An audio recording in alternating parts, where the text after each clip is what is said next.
जय श्री राम। आइए एक रचना प्रस्तुत है, सुनते हैं, समझते हैं और आनंद लेते हैं। नववर्ष पराया आया, नववर्ष पराया आया, जो हिंदू इसे मनाया। नववर्ष पराया आया, जो हिंदू इसे मनाया। प्रबुद्ध कहाँ ओ तो मूर्ख, अपना इतिहास भुलाया। नववर्ष पराया आया, जो हिंदू इसे मनाया। आजाद हिंद की गरिमा भूला, अपनी धूम हिलाया। आजाद हिंद की गरिमा भूला, अपनी धूम हिलाया। मालिक को करके प्रसन्न रोटी का टुकड़ा खाया। किया शहीदों को अपमानित, गुण औरों का गाया। नववर्ष पराया आया, जो हिंदू इसे मनाया। प्रबुद्ध कहाँ ओ तो मूर्ख, अपना इतिहास भुलाया। अपना इतिहास भुलाया। कुहरे की धुंध धरा छाई,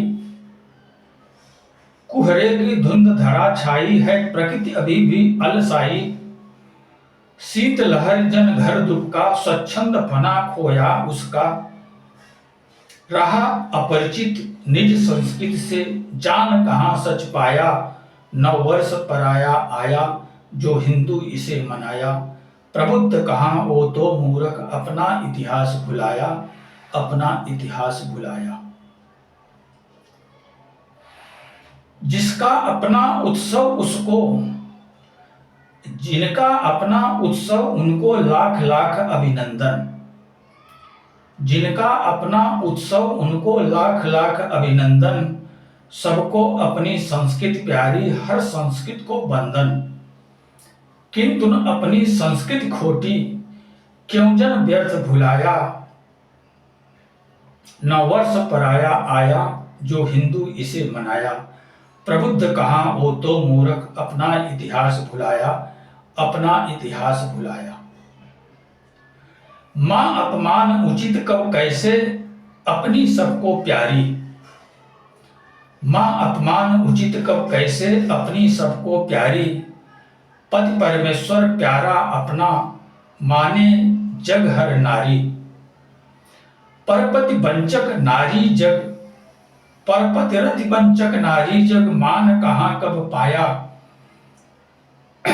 नववर्ष पराया आया, जो हिंदू इसे मनाया। प्रबुद्ध कहाँ, प्रबुद्ध कहाँ ओ तो मूर्ख, अपना इतिहास भुलाया। अपना इतिहास भुलाया।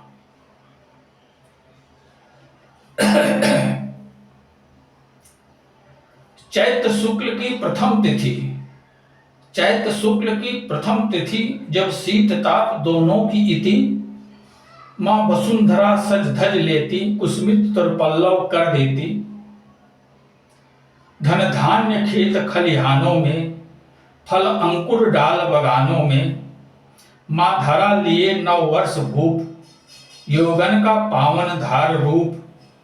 देकर दर्शन कृतकृत्य करे, नव वर्ष वही प्रिय भाया।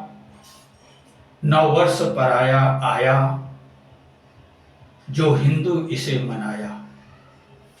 प्रबुद्ध कहाँ ओ तो मूर्ख, अपना इतिहास भुलाया।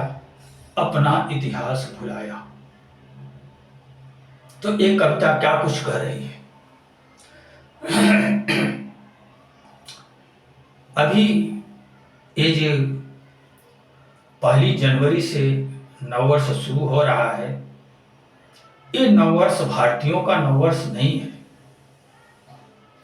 ये अंग्रेजों का, ब्रिटिश हुकूमत का नववर्ष है।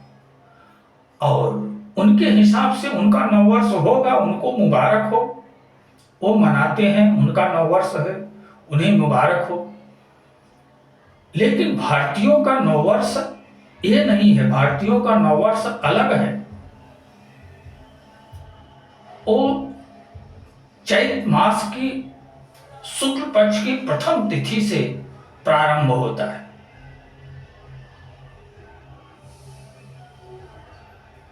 जिस समय न ठंडी का प्रभाव होता है न गर्मी का प्रभाव होता है, समशीतोष्ण का भाव होता है। खेत खलिहानों में धन धान्य खेतों में भरा हुआ रहता है, खेत खलिहानों में अन्न भरा हुआ होता है। वृक्षों पर फलों के अंकुर डाल पर लगते रहते हैं। आम, महुआ, नाना तरह के वृक्ष जो है वो गर्भाधान करके फल की प्रक्रिया को प्रारंभ किए रहते हैं। उस समय का जो मौसम होता है वो अत्यधिक सुंदर और अत्यधिक सुहाना होता है। उस समय से इस भारत का नववर्ष प्रारंभ होता है। लेकिन बहुत से लोग ऐसे भी हैं जो 1 जनवरी से ही अपने नववर्ष को मनाते हैं। ये नववर्ष अपना नहीं है, ये नववर्ष किसी और का है, जिसका अनुकरण करके भारतवर्ष के लोग आज इसे अपना समझने लगे हैं। लेकिन वास्तव में ये अपना नहीं है। अपना नववर्ष जो है वो अलग है। तो इसी के ऊपर एक आधारित कविता है। तो अभी नववर्ष प्रारंभ हो रहा है, तो ज्यादा से ज्यादा लोगों को अपने नववर्ष के भी बारे में ज्ञात होना चाहिए। इसी उद्देश्य को ध्यान में रखते हुए इस रचना को प्रस्तुत किया गया है। भारतवर्ष का नववर्ष अलग है। ये जिसका नववर्ष है वो मनाए, उसको आप बधाई दो, मिले तो उसको नववर्ष का मुबारकबाद दो। सबकी अपनी अपनी संस्कृति है, उनकी अपनी संस्कृति है, उसका सम्मान करो। लेकिन जहां तक मनाने की बात है तो पराये उत्सव को मत मनाओ, अपने उत्सव को मनाओ, अपने नववर्ष को मनाओ। उस दिन मेवा पकवान बनाओ, उस दिन दान पुण्य करो, उस दिन पूजा पाठ करो, उस दिन मांगलिक कार्य अपने घर में संपन्न करो। जिस दिन आपका नववर्ष प्रारंभ होता है, ये नववर्ष आपका नहीं है, ये नववर्ष किसी और का है। उसकी खुशियों में सहभागी बनो, किंतु इसे अपना नववर्ष मान करके आप भी मत मनाने लगो, क्योंकि ये आपका है ही नहीं। तो इसी के साथ अब मैं अपनी वाणी को विराम देना चाहूंगा। आप लोग स्वयं प्रबुद्ध हो, समझो बूझो और जो उचित हो वो करो। कोई प्रतिबंध नहीं है, ये तो शिक्षा की बात है। जय श्री राम।